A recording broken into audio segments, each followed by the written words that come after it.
तो नमस्कार सभी को। और आज जो है हम नंबर्स चैप्टर लेके आए हैं। नंबर जो कि इससे 2 नंबर का एग्जाम सीटेट में पूछता है। आप 2016 प्रीवियस ईयर का जो भी क्वेश्चन देखिएगा 2 नंबर क्वेश्चन इससे मिलेगा ही मिलेगा। किसी किसी एग्जाम में तो 3 नंबर आया है सीटेट में, तो कोई भी एग्जाम में 3 नंबर, मतलब 3 नंबर का भी मतलब इससे ये चैप्टर पढ़ने के बाद आपका 3 नंबर हाथ में आ जाएगा। ठीक है, चलिए देखिए आज का विचार है नया दिन है नई बात करेंगे, कल हार कर सोए थे आज फिर नई शुरुआत करेंगे। यानी कि कहने का मतलब है कि हार जीत होते रहता है, उससे हम लोग को डिमोलाइज नहीं होना है। पता है ना कि हम लोग प्रयास कर रहे हैं, असफल हो रहे हैं, कोई बात नहीं है, लेकिन हिम्मत नहीं हारेंगे और लेके छोड़ेंगे। जब तक तोड़ेंगे नहीं तब तक छोड़ेंगे नहीं। इसी जोश के साथ चलिए शुरुआत करते हैं। अब देखिए ये सवाल आपका यूपी टेट में आया हुआ है कि कह रहा है कि नंबर सिस्टम का सवाल है कि ये आपका दिया हुआ है, इसमें गुणनफल में इकाई अंक क्या होगा। आप लोग पढ़ा है, पता है कि इकाई अंक इसको बोलते हैं 1 10 100। ये आपका इकाई अंक है और ये भी आपका इकाई अंक है और ये भी इकाई अंक है। बस कुछ नहीं करना है, इसमें इकाई अंक क्या है, ये है 8 को लिख लिए, 6 लिख लिए, इकाई अंक यही है तो 6 को लिख लिए, 1 यही ना होता है 1 10 100। और फिर ये इकाई अंक है 9 तो 9 को लिख लिए, और फिर इकाई अंक 2 है तो 2 को लिख लिए। अब यहाँ पे गुना कीजिए, 8 6 जा 48 होता है, 8 6 जा 48 होता है तो यहाँ पे 80 लिखेंगे। ठीक है, 9 2 जा 18 होता है, 8 लिखेंगे। और 8 8 जा 64 होता है, लेकिन यहाँ पे 4 लिखेंगे। तो इसका जो आंसर होगा वो क्या होगा, डी नंबर होगा। क्या होगा आंसर, डी नंबर। ठीक है, इसको नोट करिए। मतलब इसमें जो है अगर हम यहाँ पे बात करें, एक बार फिर से समझिए, 8 6 जा 48 होता तो इसका तो हम इकाई अंक लिए 8 लिख दिए, 9 2 जा 18 है तो यहाँ पे इसका 8 लिए, 8 8 जा 64 हुआ तो लेना तो हमको 4 ही है, तो आंसर 4, क्योंकि इकाई अंक पूछ रहा है। इस तरह का आपका कोई भी सीटेट का उल्टा दीजिए, सेट ये को ना 1 नंबर का मिलता है, इसमें 3 नंबर आता है। तो सोचिए 3 नंबर का कितना इंपॉर्टेंट चैप्टर, ये एक टाइप हो गया, इसको नोट करिए। अब देखिए दूसरा सवाल कह रहा है कि ये भी आपका यूपी टेट में आया हुआ है कि 2/3 4/9 5/6 और 7/12 का आपको एलसीएम निकालने बोल रहा है। जब ऐसा रहे, जब फ्रैक्शन में दिया रहे तो क्या करते हैं कि ऊपर वाले का एलसीएम लेते हैं और नीचे वाले का एचसीएफ लेते हैं। तो ऊपर वाले का अगर एलसीएम लेंगे हम 2 मल्टीप्लाई, तो एलसीएम कैसे लेते हैं, हम सभी को आता है 2 4 5 7। देखिए 2 डिजिट है, 2 1 जा 2 2 2 जा 4, 5 का नहीं होगा। अब तो सब अलग अलग गुना कर दिए, 2 2 जा 4 4 5 जा 20, यानी एलसीएम इसका क्या आ गया, इसका जो एलसीएम आ गया 140 आ गया। और देखिए ऊपर का एलसीएम यानी ऊपर वाले का एलसीएम नोमिनेटर, ये होता है नोमिनेटर, तो इसको बोलते हैं डिनोमिनेटर। नीचे वाले का एचसीएफ, देखिए एचसीएफ में क्या होगा 3 1 3 ही होगा, 9 का क्या होगा 3 इंटू 3, उसके बाद आपका 6 का क्या होगा 3 इंटू 2, फिर आपका 12 का क्या होगा 3 इंटू 2 इंटू 2। तो कॉमन क्या आ रहा है, एचसीएफ मतलब जो तीनों जो सब में कॉमन हो, कॉमन क्या यहाँ पे आ रहा है, 1 3 कॉमन आ रहा है, तो यहाँ पे क्या हो जाएगा एचसीएफ क्या होगा, एचसीएफ यहाँ पे 3 होगा।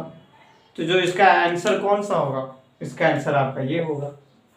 ये आपको हम टाइप बता रहे हैं, नंबर सिस्टम से कम 7 8 टाइप है जो कि हम आपको करवा रहे हैं, 10 100 भी हो सकता है तो हम करवा देंगे। और इसी से आपका सवाल बाहर नहीं जाएगा, आपको इसको बनाना है, हम लोग को टू द पॉइंट पढ़ना है और बेसिक को अच्छा करना है। चलिए इसको नोट करिए, इस टाइप का सवाल आता है।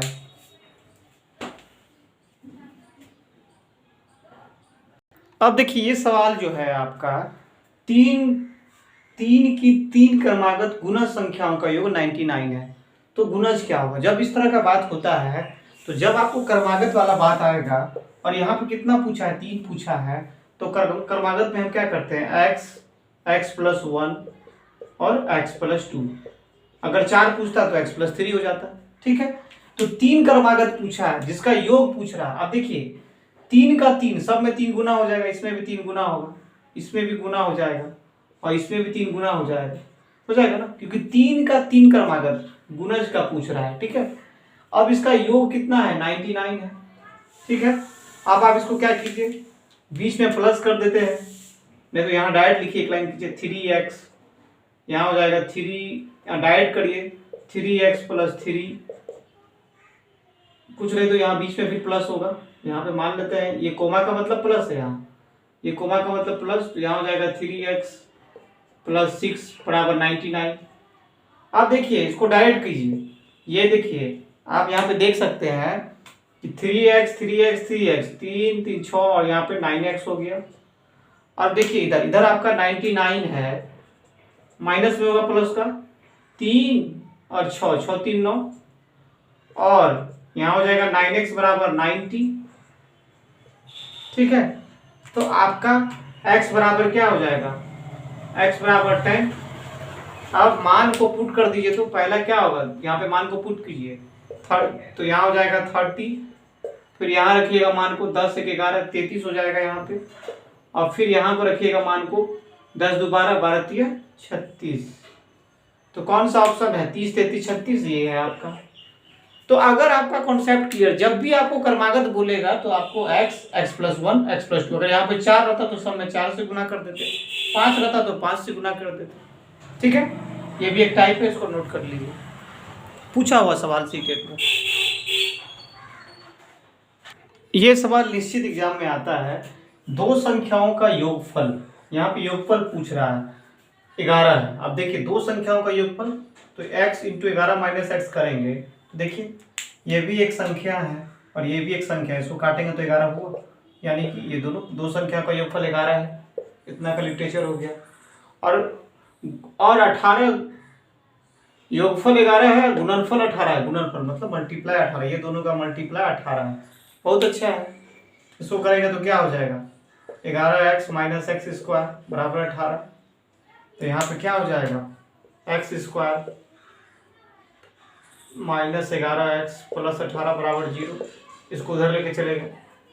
अब यहाँ पे आपको सॉल्व करना है, क्या होगा, x square minus x minus 2x plus 18 बराबर 0। ये हम लोग पढ़े हैं, इसको तोड़ने का 9 दूनी, देखिए ऐसा करना है कि 9 2 11 और 9 दूनी 18। इसका नियम क्या है, 18 इंटू एक्स स्क्वायर करेंगे तो 18x स्क्वायर क्या होता है, 9 2 11 भी होना चाहिए और 9 दूनी 18 भी आ जाएगा। अब हम क्या करेंगे, इसका जो है हम ब्रैकेट लेंगे x माइनस 9, थोड़ा जल्दी करें इसमें, x माइनस 9, ये तो खुद आप कर सकते हैं, इधर और देंगे जब बराबर दिया हुआ है तो, और x एक बार ये दोनों में से लेंगे, x माइनस 9 इधर हो जाएगा x माइनस 2, x बराबर 9 और 2 हो गया। बोले कोई दिक्कत, ये आपको आ गया। दो संख्याओं का योगफल बोला था, तो एक संख्या ये हो गया, एक संख्या x हो गया, और दोनों है, दो संख्याओं का योगफल 11 होता है, तो दो संख्याओं का योगफल 11 होता है, तो x इंटू 11 माइनस एक्स होगा।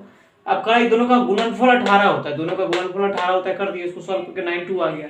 अब कह रहा है इन संख्याओं का व्युत्क्रम, व्युत्क्रम मतलब उल्टा होता है, तो निकला क्या, एक तो 9 एक 2 है, तो उल्टा मतलब 1/2 हो जाएगा। अरे दो का उल्टा क्या होगा, 1/2, 9 का उल्टा क्या होगा, 1/9, तो इसका एलसीएम ले लेंगे, 9 2 जा 18, 2 9 जा 18, 9 2 जा 11/18। ये एकदम कॉन्सेप्टुअल है, और याद रखिए कंसेप्चुअली जरूरी। अगर आपका कॉन्सेप्ट अच्छा है तो ट्रिक में जितना समय लगेगा उतना इसमें भी लगेगा, हाथ आपका ऑटोमेटिक स्पीड चलेगा। तो इसको नोट करिए, अब फिर आगे बढ़ते हैं। ये भी एक टाइप जो आता है एग्जाम में आता है, यहाँ पे कह रहा है वो छोटी सी कौन सी वह छोटी सी संख्या कौन सी है जो पूर्ण वर्ग हो जाए। पूर्ण वर्ग मतलब जैसे 4 का स्क्वायर, मतलब जो पूरा वर्ग में आ जाए, ठीक है, 25, 5 का स्क्वायर 25, तो ये पूर्ण वर्ग है। चलिए सबसे पहले क्या करेंगे, जब ये विभाज्य हो, पूर्ण वर्ग भी होना चाहिए, इतना से भाग भी लेना चाहिए। आप तो हिट एंड ट्रायल मेथड से भी चेक कर सकते हैं, लेकिन बहुत समय आप डायरेक्ट भी कर सकते हैं। 10 15 18 का क्या कर देंगे, एलसीएम ले लीजिए, सबसे अच्छा तरीका यही है। 2 से 5 बार में, 2 से 6 बार में, 15, 2 9 जा 18, ठीक है। अब तो नहीं कटेगा, 3 से लगाइए, 5 3 2 जा 6, 3 5 जा 15, 3 3 जा 9, अब नहीं कटेगा। 5 से 5 1 जा 5, 2 3।